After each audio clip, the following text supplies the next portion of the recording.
Oke, Assalamualaikum warahmatullahi wabarakatuh. Selamat datang di mata kuliah Manajemen Inovasi di pertemuan ke-11. Nah, di pertemuan 11 ini seperti yang saya katakan sebelumnya, kita akan mulai dengan praktek-praktek inovasi. Jadi manajemen inovasi dibuat atau disetting sehingga setelah meet itu kalian akan mempraktekkan bagaimana sih caranya untuk memunculkan inovasi dalam perusahaan, baik di perusahaan tempat kalian bekerja nantinya ataupun perusahaan yang kalian bangun sendiri. Nah, topik untuk hari ini adalah idea generation for innovation. Jadi untuk prakteknya kita mulai dengan idea generation. Mungkin ada beberapa yang bertanya-tanya apakah ini sama topiknya dengan praktikum kewirausahaan kita, karena di materi tersebut, di mata kuliah tersebut kita juga belajar tentang idea generation. Hampir sama itu jawabannya, namun di praktikum KW itu kita belajar idea generation untuk membuat sebuah ide usaha. Ini kita fokus untuk melakukan inovasi di perusahaan. Apa yang berbeda? Kita lihat saja ya satu persatu. Next, we start di definisi dari idea generation itu sendiri. Nah, pertama apa sih yang dibutuhkan oleh idea generation? Tidak lain dan tidak bukan adalah creativity atau kreativitas dari kalian. Nah, kreativitas adalah kemampuan kalian untuk berpikir out of the box, membuat sesuatu yang baru. Kalau menurut saya sendiri, kreativitas ini levelnya ada di bawah inovasi. Jadi kalian harus mempunyai kreativitas dulu, baru kalian bisa memiliki kemampuan untuk berinovasi. Nah, berpikir kreatif ini bisa saja sangat liar gitu ya. Tiba-tiba kalian muncul dengan hal-hal yang tidak lazim atau hal-hal yang sangat baru yang tidak terpikirkan oleh orang sebelumnya. Contoh nih, contoh. Saya selalu memberikan contoh itu adalah uh, produk jilbab. Kenapa? Karena saya sangat dekat dengan produk tersebut. Jadi anggaplah saya sangat kreatif nih. Saking kreatifnya saya membuat produk jilbab yang baru yang tidak pernah ada selama ini. Saya membuat produk jilbab segi tujuh. Ya kan, itu kreatif banget kan? Jadi itu tidak terpikirkan tidak terrealisasikan sampai sekarang, dan saya datang dengan ide tersebut bahwa itu ide yang sangat kreatif. Jilbab segi tujuh itu ide yang out of the box, sangat liar gitu loh. Tapi masalahnya adalah apakah ide tersebut bisa dijual? Nah, disitulah gunanya yang ada yang namanya analytical thinking. Jadi kreativitas tanpa analytical thinking itu tidak akan menghasilkan sesuatu. Jadi kita harus menganalisis nih dengan pemikiran kita sendiri bagaimana potensi dari produk tersebut, bagaimana kebutuhan pasar terhadap produk tersebut, terutama adalah apa sih kegunaan produk tersebut, bisa nggak sih itu dipakai gitu kan. Jadi disitulah analytical thinking kita berfungsi untuk melengkapi kreativitas yang telah kita miliki. Nah, setelah kita tumbuh analytical thinkingnya, bisa menganalisis, kita membuat yang namanya design thinking. Jadi kita menghasilkan ide melalui kreativitas. Pengujian ide tersebut dilakukan melalui analytical thinking. Secara analisis itu bisa terrealisasi. Setelah itu kita naik kelas lagi dengan melakukan yang namanya design thinking. Nah, design thinking ini terdiri dari 3 proses. Discover, jadi kalian menemukan, mendesain, membuat desainnya, and deliver it to the public, deliver it to the consumer. Jadi sajikan ide tersebut kepada konsumen kalian melalui prototype atau melalui MVP. Kalau di bisnis biasanya memakai prototype atau MVP, kalau di inovasi biasanya memakai, ya sama sih, produk-produk tester, bukan MVP lagi apa istilahnya. Nah, secara definisi, idea generation itu adalah sebuah proses gabungan dari kreativitas dan analytical thinking yang terdiri dari rangkaian kegiatan yang berurutan. Dimulai dari pengumpulan ide, evaluasi ide, validasi ide, hingga proses percobaan ide atau ide testing.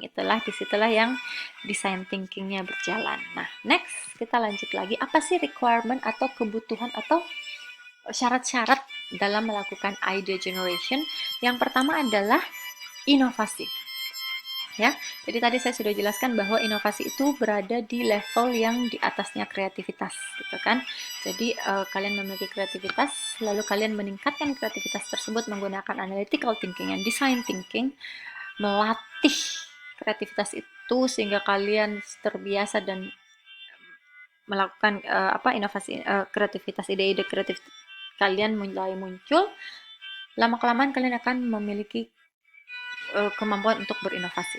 Tapi ingat, inovasi itu adalah kerjasama kelompok. olahraga kelompok, bukan tugas satu orang atau satu tim kecil aja. Jadi di dalam perusahaan, inovasi itu adalah tugas kalian semua, bukan hanya di R&D aja ya, research and development aja yang bertanggung jawab untuk membuat inovasi. Tidak, tapi semua orang. Bahkan inovasi itu sebenarnya munculnya itu dari bawah. Ya, itu yang terjadi di perusahaan-perusahaan besar, bahwa inovasi itu munculnya either dari konsumen kalian, jadi konsumen berbicara kepada shop floor-nya, kepada apa ya, SPG-nya, itu customer service-nya, atau customer service melihat masalah yang dihadapi oleh konsumen sehingga sehingga memunculkan ide inovasi. Jadi ingat, R&D itu tidak menjadi fokus utama tempat lahirnya inovasi. Tempat lahirnya inovasi itu kalau dilihat dari grafik asal inovasi perusahaan itu malah ada di konsumen atau customer service atau level paling bawah dalam perusahaan. Apa requirement lain dari idea generation adalah tim inovasi itu sebaiknya terdiri dari anggota yang lintas divisi atau multi department. Oke. Jadi kalau kalian membuat tim inovasi dalam perusahaan gitu kan, contohnya kalian mempunyai pesaing yang baru muncul dengan produk baru, jadi kalian ingin membuat inovasi dan mengumpulkan tim untuk bisa menelurkan sebuah ide. Nah, apabila itu terjadi, harus ingat bahwa anggota itu harus lintas divisi. Tidak semuanya harus di divisi teknik yang masuk ke situ. Tapi campurlah dengan divisi manajemen, divisi operasional, divisi keuangan untuk menjadi satu tim yang solid dan membangun inovasi yang idenya berasal dari point of view atau pandangan masing-masing divisi. Ketiga, kolaborasi untuk menciptakan ekosistem inovasi dan belajar bersama dalam praktek kerjasama. Nah, ini dia kunci yang akan kita lakukan, praktek. Lagi-lagi ya. Jadi yang diharapkan adalah inovasi mata kuliah ini bisa kalian aplikasikan di usaha kalian atau di perusahaan tempat kalian bekerja nantinya. Jadi kita melakukan praktek kerjasama. Dan terakhir adalah field study. Inovasi tidak akan bisa muncul jika kalian tidak mengadakan field study atau studi lapangan. Nah, pengamatan langsung, pengalaman langsung, berbicara langsung itu adalah syarat mutlak. Ini adalah alasan kenapa inovasi selalu muncul dari level bawah, karena level bawah itulah yang selalu berhubungan dengan konsumen. Padahal konsumen itulah adalah sumber inovasi utama dari perusahaan. Nah, itu ada requirement-nya. Next, kita melihat tim inovasi. Jadi, kalau kita menjawab tantangan dari perusahaan lain dan kita membuat tim inovasi, itu apa aja sih syarat-syaratnya? Satu, anggotanya divisi yang berbeda-beda seperti yang tadi disebutkan. Kedua, 8-10 orang, tergantung semakin besarnya perusahaan, semakin banyaknya divisi, sehingga banyak orang yang bisa bergabung ke situ. Memiliki komposisi karakter yang berbeda-beda. Jadi jika kita di tim inovasi dan semua karakternya adalah ekstrovert, contohnya semua karakternya adalah karakter sales, penjual, itu nggak bisa juga. Jadi ada karakter introvert yang harus maju di situ, ada karakter leader yang harus ada di dalam kelompok itu, dan ada karakter orang yang tanda kutip pelit gitu dalam hal keuangan yang ada dalam kelompok tersebut. Dapat berkolaborasi dengan baik, jadi pemilihannya tidak acak gitu kan. Pemilihannya adalah selain komposisinya sesuai dengan ini, tapi harus bisa berkolaborasi dengan baik. Bersedia mencari bantuan dan bersedia untuk go out and serve. Jadi untuk orang yang nyaman duduk di meja atau kursinya, itu tidak cocok menjadi tim inovasi, karena tim inovasi itu you have to go out gitu, keluar dong, cari lihat pengalamannya, mengamati pasar, and observe, lakukan observasi. Itu adalah persyaratan mutlak dari sebuah tim inovasi. Nah, kita lihat nih bagaimana proses inovasi dalam perusahaan ya. Ini adalah kita sudah masuk ke praktek yang akan kita jalankan. Pertama, yang kita lakukan adalah saya membagi idea generation itu menjadi dua. Pertama adalah idea generation yang didapatkan dari internal research kita, jadi sumber daya internal kita. Ada juga yang didapatkan dari luar ya.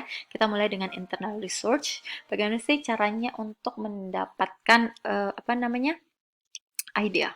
Pertama, understand your company. Bagaimana caranya kita mengerti perusahaan kita? Gampang sekali. Kita seperti biasa membuat yang namanya SWOT analysis. Kita harus melihat apa sih kelebihan perusahaan kita, apa sih kekurangannya, apa sih peluangnya, apa sih tantangannya. Ya, membuat SWOT analysis adalah sebuah kemutlakan kalau kita membuat internal research. Setelah itu kita research mapping. Jadi kita mapping memetakan sumber daya.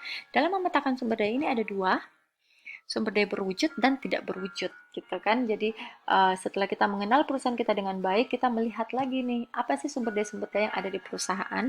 Dan ketiga, selain kita membuat mapping atau pemetaan pada sumber daya, kita juga memetakan lingkungan bisnisnya. Apa gunanya sih memetakan lingkungan bisnis? Dengan memetakan lingkungan bisnis, kita bisa mengetahui nih alur bisnis kita seperti apa sih? Bagaimana cara mengelola, menjalankan, merancang gitu kan? Sehingga pada saat kita mengetahui cara itu, jadi kita dapat meningkatkan efektivitas, mengelola resiko, mengembangkan strategi, dan terakhir menguji peluang yang ada. Gitu. Nah, ini semuanya dilakukan bertahap ya. Jadi kita mulai dari 1, 2, 3. Nggak bisa langsung lompat ke 3 atau langsung ke 4. Nah, idea generation terakhir dari internal research itu didapatkan dari be inspired. Jadi itu diambil, lihat ya, kalau kelebihan dan kekurangan itu akan dipetakan di sini. Oke. Peluang usaha juga akan dipetakan di sini. Sedangkan tantangan itu akan dipetakan di sini. Be inspired. Jadi hambatan, tantangan itu sebenarnya adalah sumber inspirasi kita untuk membangun kreativitas kita dan wawasan kita untuk berinovasi. Nah, dengan itu kita menghasilkan sesuatu yang baru dan bermanfaat. Ya, itu yang akan kita lakukan salah satu praktik kita hari ini. Nah, sekarang kita mengadakan ide dari sumber eksternal. Nah, ada 3 cara. Yang pertama tentu saja observasi. Kedua, observasi dan berbicara.